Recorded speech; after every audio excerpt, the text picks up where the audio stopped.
Olá pessoal, tudo bem com vocês? Aqui é o Luiz, professor de História da Rede Pública Estadual de Ensino aqui de São Paulo. E nesse canal, que é o Que História é Essa, nós falamos de educação, cultura, entretenimento e um pouquinho de política às vezes. Os vídeos mais comuns desse canal são sobre reprovação. Eu até pensei em não fazer mais vídeos sobre o tema, fiz em 2020, fiz vários em 2021, mas acredito que a dúvida persiste. Muita gente ainda tem dúvida sobre a questão da reprovação, como ela funciona, ou mesmo o que mudou do ano passado para cá. Então, acaba que fica interessante fazer um vídeo. Se você clicou, provavelmente você tem interesse no tema, ou você é um aluno meu e está curioso para saber como é que é o professor gravando vídeo aqui pela internet. Então, seja você um aluno e está interessado aí em saber como é que eu gravo vídeos, além da sala de aula, ou se você está interessado no tema, fique a seguir para saber um pouco mais. Bom, depois dessa super vinheta aí feita no Canva, vamos agora à solução da dúvida de R$1 milhão, né, a questão da reprovação. A gente pode começar dividindo essa questão em algumas menores. Primeiro, né, existe alguma diferença entre 2020, 2021 e 2022? Porque se eu já fiz vários vídeos sobre esse tema e agora eu estou fazendo outro, existe algum sentido de eu dar mais informações sobre a reprovação? Ou você simplesmente assiste vídeos anteriores meus ou de outras pessoas? Bom, na minha opinião, sim, mudou um pouco a situação. Em 2020 era a incerteza máxima, foi o período de maior distância da escola, então a maior parte do ensino foi feita de maneira à distância, tanto que a reprovação nem era uma possibilidade, só reprovou quem mesmo se desligou da escola. Algumas escolas foram sim mais rígidas e usaram a nota, mas a questão principal era o aluno sumiu, então ele reprova por frequência ou por abandono, mas não por nota, por rendimento. Porque com 6 meses de afastamento, era mais ou menos essa a média das escolas, não tinha como analisar nota, fazer prova, nem nada. Então, em 2020 a questão era essa.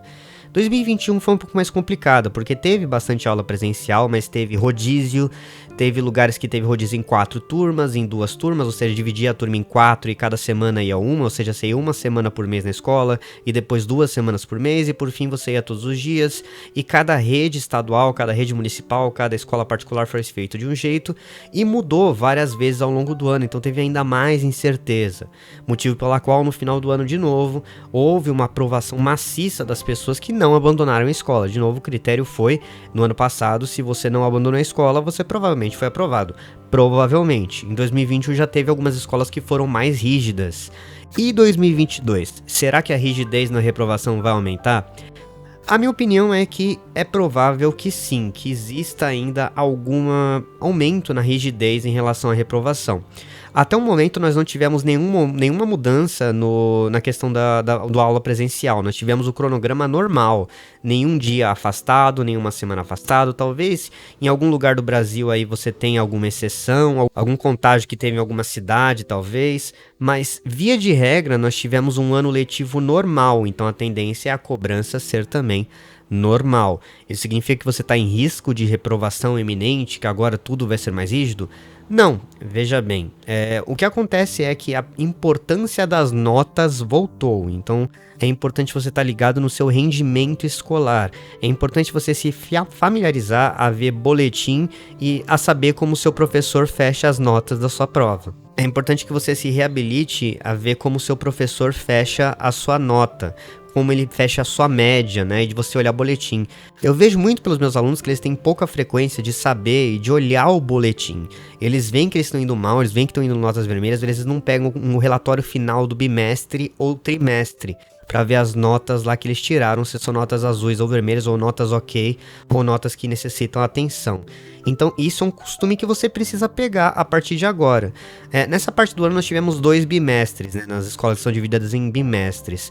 Então você tem que ver se nos 2 primeiros bimestres você tem aí notas acima de 5, né, onde a média é 5, acima de 6, onde a média é 6. Contar quantas notas você está em risco no boletim, não em provas, não no que seu professor falou, no boletim. Se é trimestre, a mesma coisa, ver os boletins e ver como é que estão as suas notas. E quantas matérias você está devendo. E não importa o quão ruim a sua situação seja agora no meio do ano, você ainda não reprovou. Mesmo, e principalmente na rede pública, mesmo se você é um aluno que falta bastante, as escolas estão indo atrás dos alunos. Então é um ano que vai ter uma cobrança um pouco maior, mas as escolas, pelo menos as escolas públicas principalmente, elas estão indo atrás dos alunos. Então, a minha recomendação é, você tá preocupado? Olhe os seus boletins, não prova, não o que o professor falou. Dá uma olhada no seu boletim, nas suas notas e conta quantas matérias realmente estão em risco, quantas matérias você tem muitas faltas, né? Pelo menos segundo os seus professores falaram, né? Então é um ano em que a nota vai voltar a contar. Lembrando que aqui no estado de São Paulo, na rede estadual de São Paulo, veja bem a informação. O sétimo e oitavo ano do ensino fundamental não reprovam por nota, você só reprova por frequência. Então, mesmo no cotas vermelhas, você não reprova. O problema é que você leva essa dificuldade lá para o nono ano e você pode acabar reprovando, né?